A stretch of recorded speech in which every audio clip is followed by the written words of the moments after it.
Welcome to the Craft of Coaching podcast, where we dive into what it truly takes to become a skilled, confident life coach. I'm your host, Kate, head of the CLCC, or Certified Life Coach Collective, an ICF-Accredited Level 1 coach training program. We combine courage, coaching, and community to offer you more than just a training program, but a life-changing experience where you use your own personal transformation as the learning ground for supporting your clients. On this podcast, we explore how you can use coaching skills to support your clients or expand your own growth, all grounded in evidence-based coaching practices. Learn more about our program and get free resources for becoming a life coach at teamclcc.com. And now, here's today's episode. A note about today's episode. It was recorded during COVID. And while I will be talking about things in today's episode that are specific to COVID, keep in mind that really everything that I'm saying is relevant to coaching during a crisis, coaching when it feels like the world is falling apart, coaching as an opportunity to elevate ourselves and our clients. Let's get into it. Hey, everybody. It's Kate Swoboda, also known as Kate Courageous. And here we are.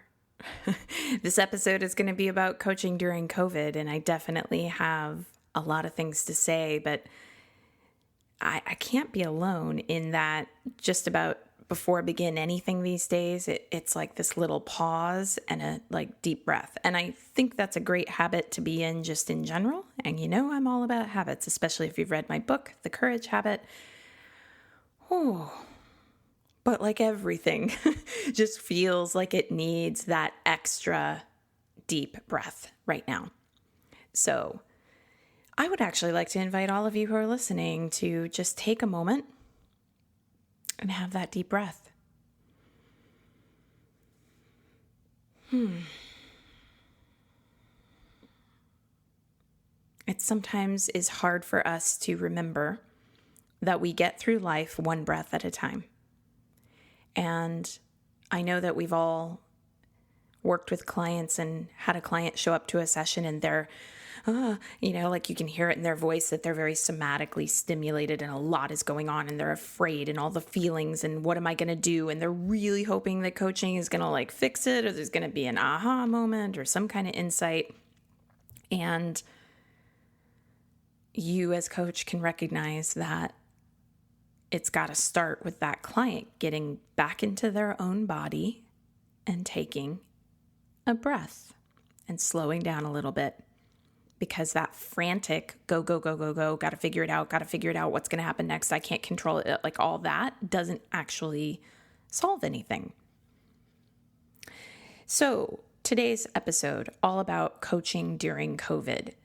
And the things that I'm going to say will be applicable in some ways to literally the client work you are doing with your clients, supporting them as they are trying to manage let's just call it what it is, right? The shit show that is COVID-19.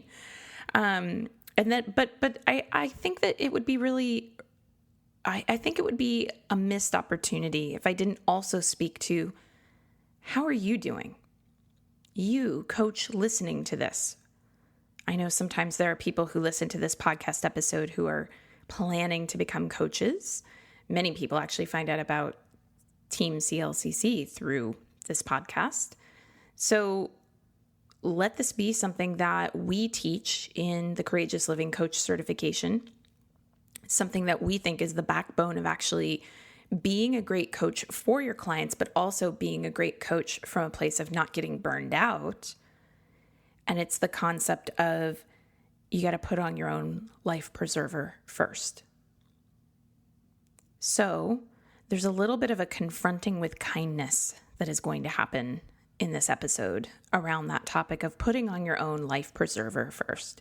In CLCC, we do not teach our coaches about tough love. I don't believe in tough love. I think if it's got to be tough, it's not really love. If it sounds like your inner critic, it's not love. So how we approach the entire conversation around those hard conversations that clients sometimes need to face is that it's not the coach's job. And in fact, it can be very detrimental for a coach to be very in this kind of screaming, red-faced, get it together mode, which is what we typically associate with really ticked off sports and performance coaches. The type of approach that we suggest to people in CLCC and that I will offer to you here is what we call confronting with kindness. It's not avoiding the fact that something needs to be looked at. We are going to confront it. We are going to do that with kindness, which means we're going to bring empathy. Empathy for the fact that the client is doing the best they can. Empathy for the fact that circumstances might be very hard. Empathy for the fact that even when our clients have all the resources in the world, they're still human beings. People struggle. Sometimes you can know better, yet not exactly know how to implement what you know intellectually. Everybody's doing the best they can with the skill set that they've got. And if you have ever heard that before and you thought, no, this person knew better, they could have done better, I would challenge you on that. And I'd say they might have intellectually known better. What they didn't know was how to actually, in the moment when they were triggered or when they were tired or when they were struggling with addiction or when whatever, they didn't know in the moment how to do something, because if they did, they would. When people know how to do better, they do, because it feels better. It feels better in their lives. And people don't do better even when they intellectually know better for a whole host of reasons. So let's apply this to your own process. What do you want your life to be about? To me, the first place we start, if we're going to coach during COVID, is we're going to go from a place of you have to put your own life preserver on first if you are going to be able to support someone else. So I would ask you, what do you want your life to be about during this very difficult time? I would ask you, who are you being during this very difficult time? I would ask you, how consistent are you being with your tools during this very difficult time? I would ask you, how are you doing with managing your biochemical impulses to numb out with a substance or to go into workaholic mode, to go into guru mode, which is a whole other thing that can crop up during times of crises, to go into hiding out mode? How will you attend to those things first? How will you make that the first place that you nurture and that you honor? Because here's what I know to be true about myself and the clients I've worked with, and I'm going to go ahead and bet that it's true for you on some level as well. If I know that I am behaving with integrity in my own life and doing the best I can and bringing conscious, intentional awareness to my process, even if it's littered with mistakes, I can look myself in the mirror and nothing ever feels as bad as when I know I'm not using my tools, not doing the things I need to be doing, not aligned, not in integrity. When I know that I am doing my best to be aligned with my integrity, I'm basically okay, even if I wish something was better. When I am out of integrity in my life, that magnifies everything. So where are those places where you need to align with who you want to be and what you want your life to be about, and using your tools consistently? Putting on your life preserver first. I've really been looking at this question a lot. Some of you might know this if you listen to my other podcast, the Your Courageous Life podcast, which is a more personal growth-oriented podcast. It's not about the craft of coaching. I have moved. I was living in California. my family, my husband and our daughter, there was a whole plan to move from California to Nevada. 2 weeks before we were due to do that, we completely changed the plan and decided to move to Texas. Although the more complete explanation is that we didn't decide to move to Texas so much as Nevada, for a whole host of reasons, no longer was really looking like a workable option. Those reasons were largely due to COVID. And we kind of went, well, where else could we move to that is basically an area that we would want to be in, and that is warm. Because for me, I do not like snow. I like it. It's pretty, but I don't want to live in it. And I did grow up in the Midwest and spent some time in Chicago. And yeah, no, I don't want to ever live with wind chills again. So we ended up in Texas.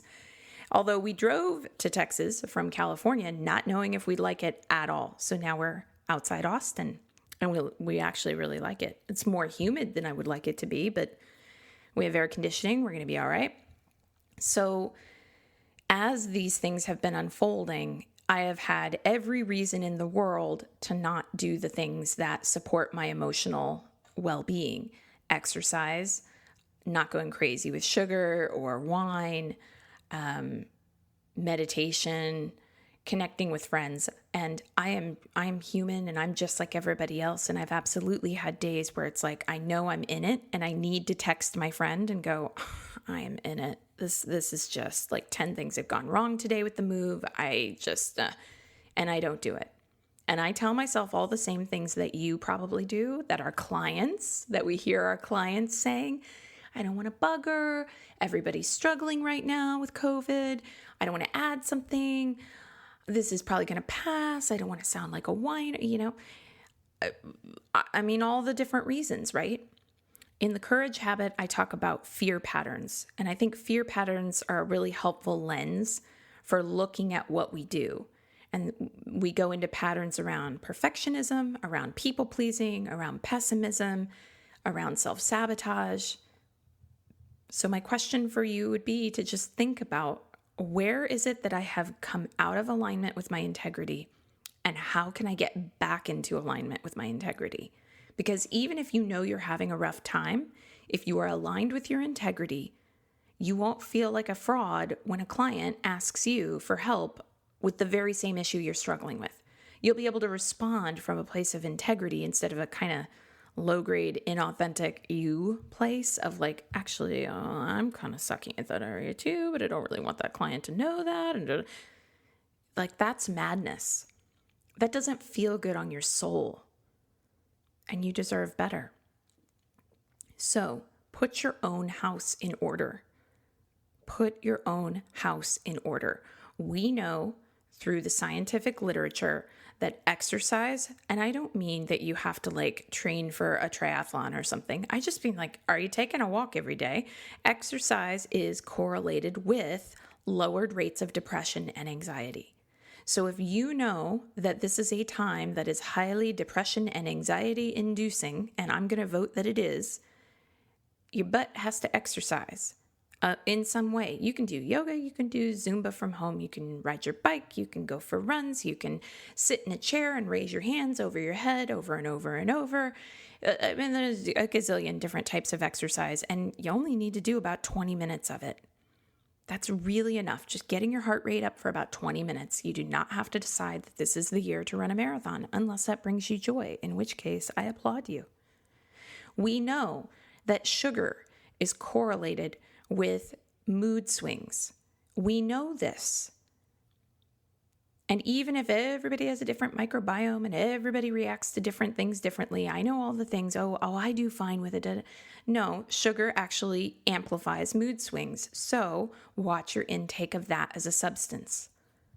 Wine, alcohol, weed, whatever your chemical of choice might be. Monitoring how you use that.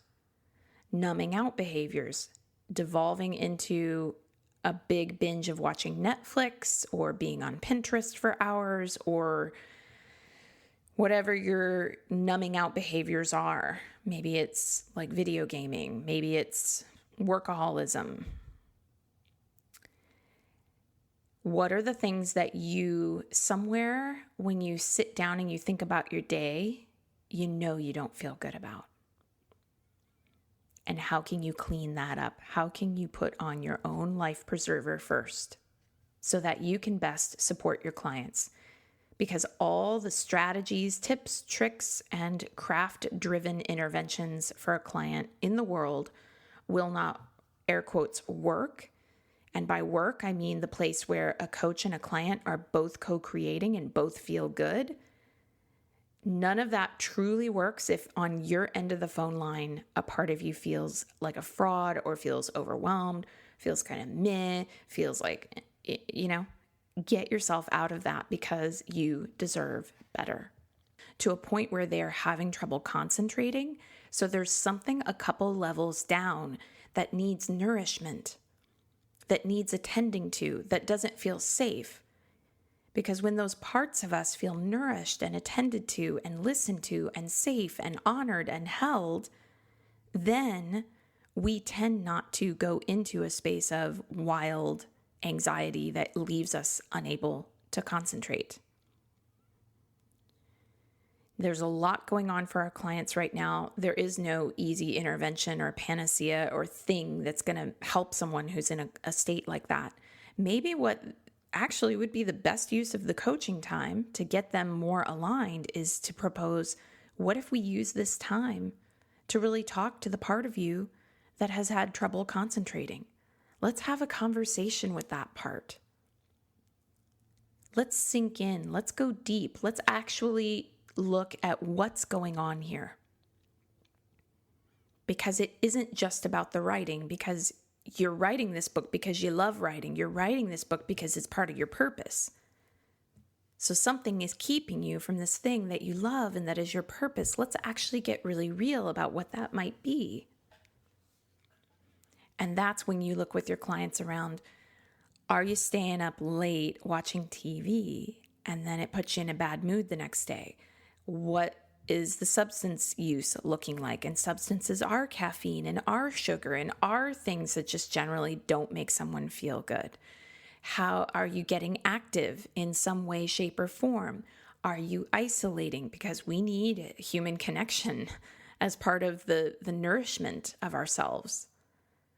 These are all things that you can touch on. And in essence, you could also use this image of the life preserver that the client needs to put on in order to honor what that client really wants to do in the world. Or you could use this idea of like, where is there a misalignment or an alignment that has broken, like a chain, a link in the chain that has broken. So first thing, put on your life preserver first. And I would love it if you actually paused this episode right now and you went, I'm going to tell the truth about my own life. And I'm going to go, here are the places where like these things, these housekeeping things in my home are not handled. I don't mean literal housekeeping things. I mean like your house of your being, which is about your emotional nourishment, your mental nourishment, your physical nourishment. Where am I not attending to those things? And then that is creating some other effect downstream that isn't working for me.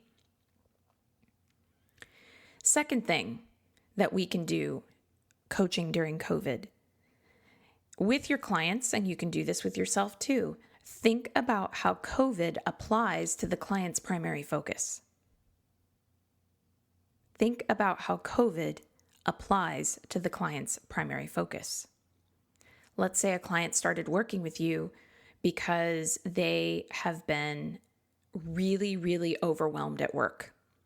And they want to work with a coach who's going to help them to better set priorities, manage their time, communicate with coworkers better, things like that. So we'll go it's a little executive coaching kind of an example. Or maybe it could not be an executive coaching example. I'm sure we've all got clients who've talked about time management issues. A mom who's like, I'm feeling kind of nuts. And then now the kids are home from school and it's like, I'm a whole other level of nuts now. So here we are, this client's primary focus, the thing they wanted to do when they started coaching with you before COVID hit was deal with that overwhelm. well, how is COVID providing the perfect opportunity to become a master at dealing with overwhelm, a master at time management, a master at this thing? And when I propose those sorts of things to clients, those ideas, I like to tack on to that. If you were to look at this from the perspective of how is this an opportunity to become a master, that is not a denial of the fact that things are hard. I would never suggest to you, the coach listening to this, that what you need to do is you need to trot out there to your clients and basically tell them something about, this is an opportunity. What's the problem? Be happy. What a great thing. It's like all glitter and sunshine and rainbows. And it's just so great because we get this opportunity. It's like, no, things suck right now. People are dying. People are worried about getting sick. Kids are not getting educated. If you're a parent, you're going a little bit nuts with your kids home. There's probably some stuff coming up for your partners. Financial uncertainty is on the horizon. I'm not even getting yet into the very necessary yet painful issues of social justice that are finally getting their due. I'm just sticking to COVID for now. There's a lot going on in the world right now, and I would never suggest that you encourage your clients to ignore those things as part of acknowledging the opportunity. We tend to live in such a binary society. We tend to live in a society where things are either good or they're bad. They're either on this side or they're on that side. When in reality, as you know from working with clients and being a human, things are more complicated than that. There's nuance. There's a million shades of colors in between one and another. It's just not as binary as it's either this or it's that. So I would explain that to a client if I were to propose to them that there is an opportunity here.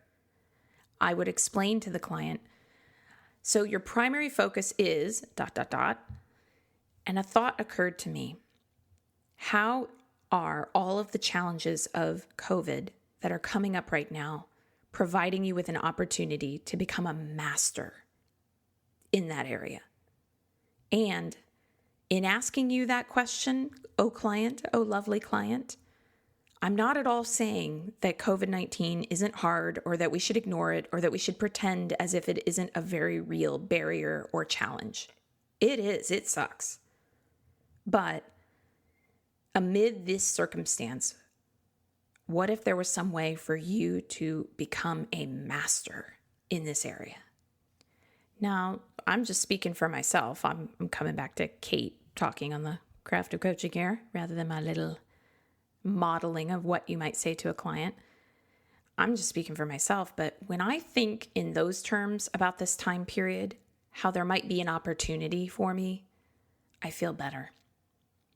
One of the biggest places where I am looking at COVID as an opportunity is I'm going, hey, this is an opportunity to experiment in my business, because normally when I'm, say, launching something, I'll have this idea that these are the things that I need to be doing to launch this product or this program, and that they pattern in a certain way.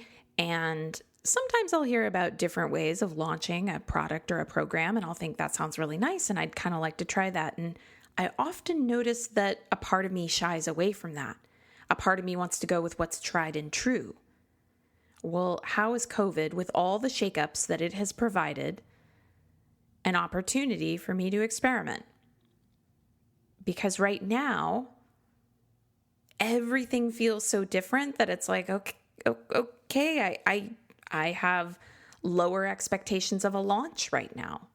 It's not that I think all is for naught. In fact, most coaches I'm talking to are overloaded with clients. This is the moment for coaching, y'all. If you have this idea in your head that you're like, COVID, it can't happen, can't be a coach, no. All my friends are booked up. Like, everybody's struggling. You can't get to your therapist as well. All my therapist friends are booked up. Everybody's booked up. So this is your moment. If you want to become a coach, it's time. People need help. And in fact, I've read a couple of news articles and more academic articles that are saying that, some level of mental health support, whether it's kind of a ancillary kind of community mental health worker type support, coaching, and of course therapy, this is going to be more needed than ever, because I think right now the place people are in with COVID is like everybody's just kind of white knuckling their way through, and like I'm barely holding it together. And when people don't have to hold that anymore, that's when I think they're really going to hit with a lot of the emotions with what they're dealing with right now, because most people aren't dealing with their emotions right now. So let's just go back to this, because I'm getting a little bit on my side soapboxes here. Thinking in terms of how COVID applies to the client's primary focus. You can apply this to yourself as well. What is your primary focus for your life? You have one, right? I mean, you're a coach, so you have some idea of what you want your focus to be. And there's this idea that I suppose someone could go into of like, well, I can't have a primary focus right now. It's not going to happen because COVID, because all these things outside my control. What if your primary focus, or part of your primary focus for this time, became, let me become a master at noticing where my fear or some voice in my head tells me that I can't do something because of an external circumstance. Let me find out if that's actually true. Let me find out if actually maybe there's some way that I could rock it. I could experiment. I could do things differently than I've ever done them before. And then it turns out it's better than it's ever been. So first thing, putting on your own life preserver. Second thing, how do you use your primary focus during this time, just as you would with any other time? I mean, my guess would be that if you had a client whose primary focus was, I really feel like I need to discover my purpose in life. I don't like my job. There are a lot of things I don't like. If they got fired about a month after working with you, and they were really upset about it, most coaches I know have enough in their coach training to be able to go, fired, really hard. Also, this client is saying they want to get connected to their purpose and they didn't like their job anyway. So maybe blessing in disguise, or opportunity, or some way in which this person is going to get more aligned with their purpose. So why should COVID be any different? It is an external circumstance, and we cannot control anything except for our intentions and where we place our attention, as far as I can tell. So what are your intentions as this unexpected and unavoidable circumstance has arisen? And where are you going to place your attention as this unexpected and unavoidable circumstance has arisen? Third thing that I will say about coaching during COVID is this. If you do not already have some kind of training in how to support clients in processing their emotions / referring out as needed, you need that now. You need that you needed that like yesterday. So here's another opportunity. Fill in a gap in your training. So within the Courageous Living Coach certification, ways for clients to process out emotions are threaded into our curriculum. And we have an entire module on what to do if you need to refer out, where we actually have all of our trainees find referral resources. If you have never done those sorts of exercises, I would say go find some books on somatic coaching. Go see if you can find a demo on YouTube of someone processing an emotional issue. Start looking into what the tools are for supporting people with their emotions, because we don't want to pathologize emotions. We don't want to make people wrong for what they feel. And just because someone's crying right now about what's going on and the stress they're under doesn't mean that something's wrong with them. I think it's pretty normal if you're crying right now a fair amount. I think if you're not crying right now a fair amount, that might be a place you personally would want to look into. It's like this is hard. So how are you processing it out? Now, I will share with you how I process this stuff out, because I think that the more tools you have, the better. I have a weekly date with myself where my husband takes my kiddo out to a park or something for a little over an hour. And for about a half hour, I sit down in my office and I start thinking of all the things that are stressing me out while I listen to a playlist. And when listening to this playlist, I intentionally go ahead and let myself cry, or if I'm angry, scream into a pillow or a towel. So I'm alone in my house. I'm listening to this playlist. If you want to hear the playlist, you can. It's called Kate Process Work. It's on Spotify. So if you search for Kate Process Work, you should find it. And it's basically like the music is intentionally a little bit sad, and that's intentional to try to arouse and help me get into some of those feelings that I know are in there. Like, I can't look at what's happening with the social justice headlines and not feel. So I know it's in there. I also can't read a headline and then just, be in tears all day and not attend to my family, not attend to my business, not attend to the very important work of calling up your representatives and saying, hey, we need to reform how the police are handling things. And I want you to start sponsoring legislation to that effect. And I want to see change. We can't get stuck in the feelings to the point where we can't function in our lives. So what do we do with the feelings? Well, what I do is, like I said, this once a week date with myself where I cry it out. And I mean, in our household, it's a common conversation, like between my husband and I, to say things like, I just need a moment to cry. I just need a moment to I'm having a hard time. So like really open, honest discussions with people around you is super helpful, of course. But if you can find a way to get an hour alone and cry it out, you feel so much better afterwards. And if that's not your jam, there are other options. So my book, The Courage Habit, the first thing I talk about in that book is as a courage and emotional resilience building tool is something called accessing the body. So accessing the body can happen through running. It can happen, one of my favorite ways to do some anger work if I'm just really frustrated and a bunch of things feel like they haven't gone my way. Get a medicine ball and just slam it onto the ground. Love that. It's one of the reasons I love CrossFit as functional fitness, as a stress relief, is because I love lifting heavy weights and letting them drop. Feels amazing. You could do it through yoga. You could do it in a lot of different ways, and I'm sure you can look into what those ways are. But do you have some way to release the things that you know are inside you anyway? You know the stress is there, so release it. You know the anger's there, so find a way to vent it. You know the sadness is there. Find a way to tip the release valve to get it out. And when you do that regularly, it functions basically in a similar way to house cleaning. It's like if you try to ignore your house and you don't ever clean it, stuff piles up. And then when you finally do try to clean it, it's like, whoa. Well, I think emotional houses are the same. The longer we go without dealing with them or expressing any kind of emotion, the more intense it can feel at first. But also, I would say too, the greater the benefits, because you get that relief pretty quick when you start going into some of those places.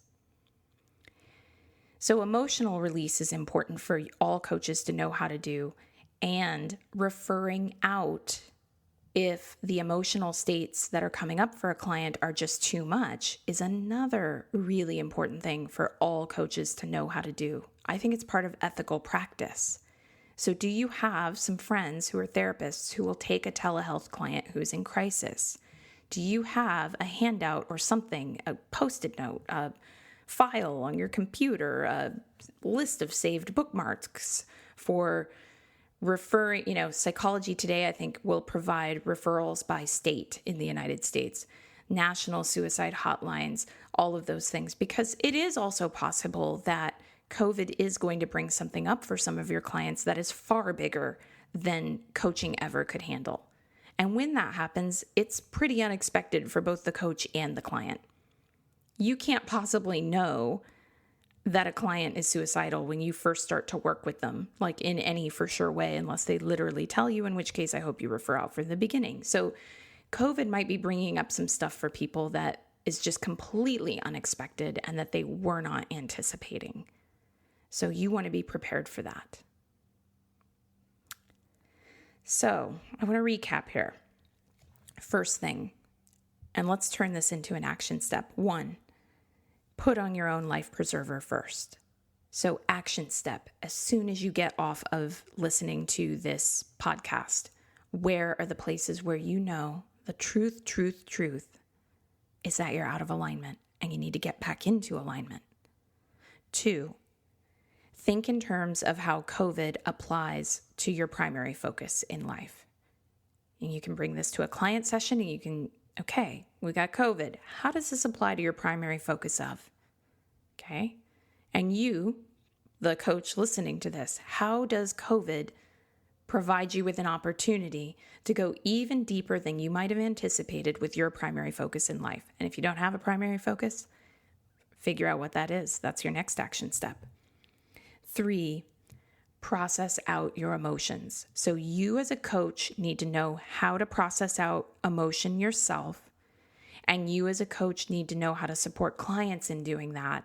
And you as a coach need to have some kind of ethical protocol for referring clients when the emotions are just too much and the client really just needs more than coaching can offer. Little doses are helpful at times like these. So that's what I've got for today.